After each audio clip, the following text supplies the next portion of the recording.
The Holy Gospel according to John, the 11th chapter.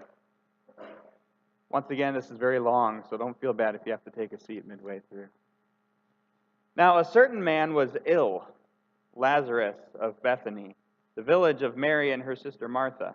Mary was the one who anointed the Lord with perfume and wiped his feet with her hair. Her brother Lazarus was ill. So the sisters sent a message to Jesus, "Lord, he whom you love is ill." But when Jesus heard it, he said, "This illness does not lead to death. Rather, it is for God's glory, so that the Son of God may be glorified through it." Accordingly, though Jesus loved Martha and her sister and Lazarus, after having heard that Lazarus was ill, he stayed 2 days longer in the place where he was. Then after this, he said to the disciples, "Let us go to Judea again." The disciples said to him, "Rabbi, the Jews were just now trying to stone you. Are you going there again?" Jesus answered, "Are there not 12 hours of daylight? Those who walk during the day do not stumble because they see the light of this world. But those who walk at night stumble because the light is not in them." After saying this, he told them, "Our friend Lazarus has fallen asleep, but I am going there to awaken him." The disciples said to him, "Lord, if he has fallen asleep, he will be all right." Jesus, however, had been speaking about Lazarus' death, but they thought that he was referring merely to sleep. Then Jesus told them plainly, "Lazarus is dead. For your sake I am glad I was not there, so that you may believe. But let us go to him." Thomas, who was called the twin, said to his fellow disciples, "Let us also go, that we may die with him." When Jesus arrived, he found that Lazarus had already been in the tomb 4 days. Now Bethany was near Jerusalem, some 2 miles away, and many of the Jews had come to Martha and Mary to console them about their brother. When Martha heard that Jesus was coming, she went and met him, while Mary stayed at home. Martha said to Jesus, "Lord, if you had been here, my brother would not have died.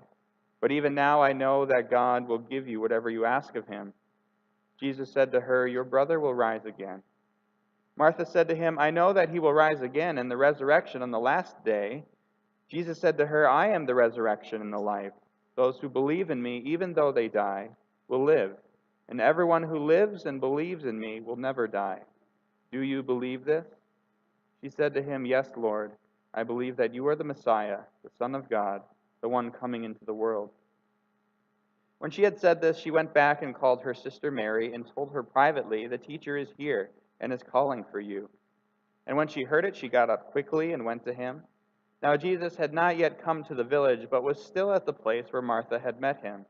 The Jews who were with her in the house, consoling her, saw Mary get up quickly and go out.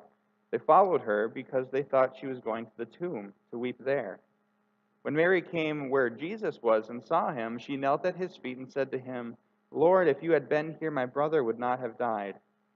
When Jesus saw her weeping, and the Jews who came with her also weeping, he was greatly disturbed in spirit and deeply moved. He said, "Where have you laid him?" They said to him, "Lord, come and see." Jesus began to weep. So the Jews said, "See how he loved him." But some of them said, "Could not he who opened the eyes of the blind man have kept this man from dying?" Then Jesus, again greatly disturbed, came to the tomb. It was a cave, and a stone was lying against it. Jesus said, "Take away the stone." Martha, the sister of the dead man, said to him, "Lord, already there is a stench, because he has been dead 4 days." Jesus said to her, "Did I not tell you that if you believed, you would see the glory of God?" So they took away the stone, and Jesus looked upward and said, "Father, I thank you for having heard me. I knew that you always hear me, but I have said this for the sake of the crowd standing here, so that they may believe that you sent me." When he had said this, he cried with a loud voice, "Lazarus, come out." The dead man came out, his hands and feet bound with strips of cloth, and his face wrapped in a cloth. Jesus said to them, "Unbind him and let him go." Many of the Jews, therefore, who had come with Mary and had seen what Jesus did, believed in him. This is the gospel of the Lord. You may be seated. I have the children